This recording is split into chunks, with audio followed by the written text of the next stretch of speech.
আসসালামু আলাইকুম সবাইকে। ক্রিয়েটিভ কনসালটেন্সির অফিসিয়াল অ্যাকাউন্টে আপনাদের সকলকে স্বাগত।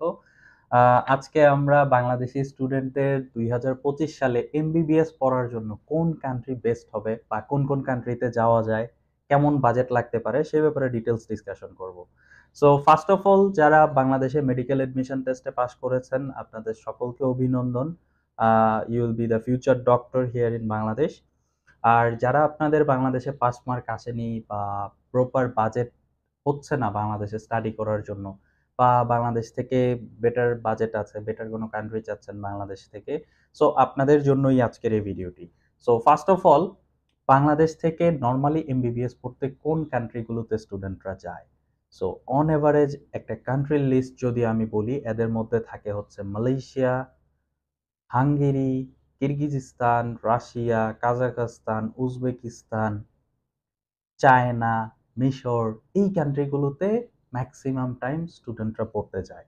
এছাড়াও আমাদের creative consultancy UK, Australia, USA and New Zealand এবং অন্যান্য ইউরোপিয়ান যে কান্ট্রিগুলো রয়েছে সেই কান্ট্রিগুলোতে এমবিবিএস এডমিশনস নিয়ে কাজ করে।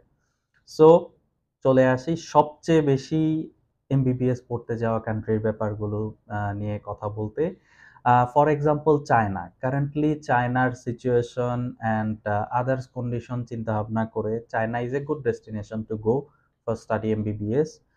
চায়নাতে কেমন কস্ট আসতে পারে? চায়নাতে ইউনিভার্সিটি টু ইউনিভার্সিটি ভ্যারি করে কস্টিংগুলো একটু কম বেশি হয়ে থাকে। অ্যাভারেজ একটা কস্টিং যদি বলি তাহলে অ্যাপ্রক্স 20 থেকে 40 লাখ টাকার আশেপাশে একটা অ্যামাউন্টের মধ্যে চায়না থেকে এমবিবিএস কমপ্লিট করা যায়।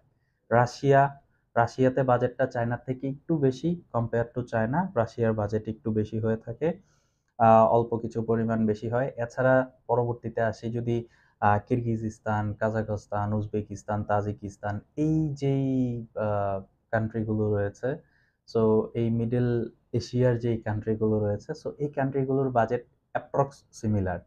25 লাখ টু 35 লাখ টু 45 লাখ এরকম একটা অ্যামাউন্ট আসে এই জায়গাগুলোতে স্টাডি করার জন্য। এমবিবিএস এ এন্টায়ার 5 ইয়ার্সে এই কস্টটা আসবে।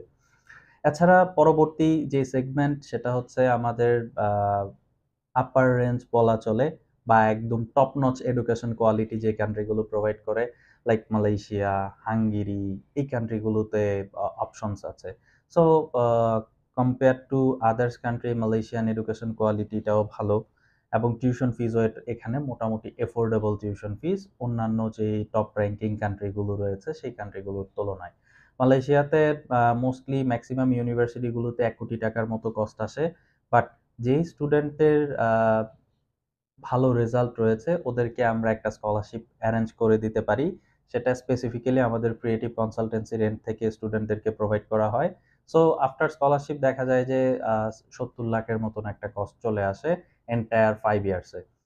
সো পরবর্তী কান্ট্রি মিশরের ব্যাপারে যদি বলি, মিশর কিন্তু কোয়ালিটি অফ এডুকেশন প্রোভাইড করছে এবং টিউশন ফিজও মোটামুটি affordable compare to university ranking. মিশরে এমন কিছু ইউনিভার্সিটি রয়েছে যাদের ওয়ার্ল্ড র্যাঙ্কিং ৩০০, ৪০০, এই টাইপের ইউনিভার্সিটি এবং ডিরেক্টলি এই ইউনিভার্সিটিগুলোতে এডমিশন নেওয়া যায় without any interview and without any admission test. So যাদের ড্রিম রয়েছে যে আমি এমবিবিএসটা কমপ্লিট করব একটা টপ নচ র্যাঙ্কড ইউনিভার্সিটি থেকে, সো ওদের জন্য মিশরটা একটা গুড চয়েস হতে পারে এবং মিশরে কিন্তু এমবিবিএস করার কিছু ফ্যাসিলিটি রয়েছে। মিডল ইস্টে কিছু এক্সট্রা বেনিফিট পাওয়া যায় লাইসেন্সিং এর ব্যাপারে অ্যান্ড আদার্স প্র্যাকটিসের ব্যাপারে। সো মিশরের কস্টিং অ্যাপ্রক্স 40 লাখসের মতন নরমালি আসে। এছাড়াও পরবর্তী যেই কান্ট্রি আমাদের ক্রিয়েটিভ কনসালটেন্সি কাজ করছে ইউরোপের কিছু কান্ট্রি লাইক বসনিয়া, সার্বিয়া, এই কান্ট্রিগুলোতে কাজ করছি। এখানে আমাদের স্টুডেন্টদের এমবিবিএস স্টাডি করার জন্য যেই কস্ট এটা অ্যাপ্রক্স 40 লাখস, 35, 40 লাখস এরকম একটা অ্যামাউন্ট কস্ট আসে। সো আমি যতগুলো কস্টই বলছি সবগুলো কস্ট হচ্ছে ডলার রেট অ্যান্ড ইউরো রেটের উপর বেস করে আপ বা ডাউন হতে পারে, কারণ বাংলাদেশের কারেন্সি অলওয়েজ স্টেবল থাকে না। সো ইউরো রেট এবং ডলার রেটের উপরে বেস করে একটু কম বেশি হতে পারে। সো বসনিয়া হার্জেগোভিনা বা সার্বিয়া এই কান্ট্রিগুলোতে যে স্টুডেন্টরা এমবিবিএস করবে তারা ইউরোপে অ্যাক্সেস পাবে খুব ইজিলি। এছাড়াও আমাদের অনেক স্টুডেন্টের ইন্টারেস্ট থাকে যে আমি ইতালিতে এমবিবিএস করব, ইতালি, ফ্রান্স, জার্মানি, স্পেন, এই কান্ট্রিগুলোতে এমবিবিএস এর জন্য স্পেসিফিক কিছু এক্সাম রয়েছে। আপনারা যারা এই কান্ট্রিগুলোতে স্টাডি করার জন্য ইন্টারেস্টেড, আপনারা চাইলে আমাদের সাথে যোগাযোগ করতে পারেন। এছাড়াও অনেক স্টুডেন্ট ইন্টারেস্টেড থাকে Italy, France, Germany, Spain, Netherlands, Norway, Sweden, Denmark এই কান্ট্রিগুলোতে এমবিবিএস স্টাডি করার জন্য। সো ওদের আলাদা একটা সিস্টেম রয়েছে এডমিশনের জন্য। সো আপনারা যারা ইন্টারেস্টেড আছেন আমাদের সাথে যোগাযোগ করতে পারেন। আমাদের ক্রিয়েটিভ কনসালটেন্সির এক্সপার্ট কাউন্সিলর আপনাকে এই ব্যাপারে গাইড করবে। এছাড়াও বাংলাদেশি স্টুডেন্টদের অনেকের ইচ্ছা থাকে যে ইউকে, ইউএসএ, অস্ট্রেলিয়া, কানাডা বা নিউজিল্যান্ড এই কান্ট্রিগুলোতে এমবিবিএস করার। সো এই কান্ট্রিগুলো হাইলি এক্সপেন্সিভ কান্ট্রি। এখানে প্রতি বছর ১ কোটি টাকার আশেপাশে বা ৭০ লাখ টাকার আশেপাশে খরচ হবে। সো যারা এই কান্ট্রিগুলোতে ইন্টারেস্টেড তাদের কিন্তু শুধু অ্যামাউন্ট না, এর পাশাপাশি নিজেদের ভালো একটা প্রোফাইল লাগবে, ভালো একটা রেজাল্ট থাকতে হবে।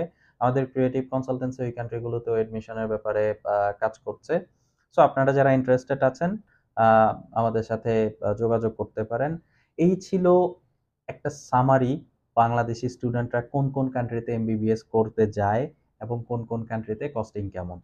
সো ডিটেলস ডিসকাশনের জন্য আমাদের অভিজ্ঞ কাউন্সিলরের অ্যাপয়েন্টমেন্ট বুক করতে স্ক্রিনে দেওয়া নম্বরে যোগাযোগ করতে পারেন অথবা আমাদের অফিস ভিজিট করতে পারেন। Thanks for watching this video. আল্লাহ হাফেজ।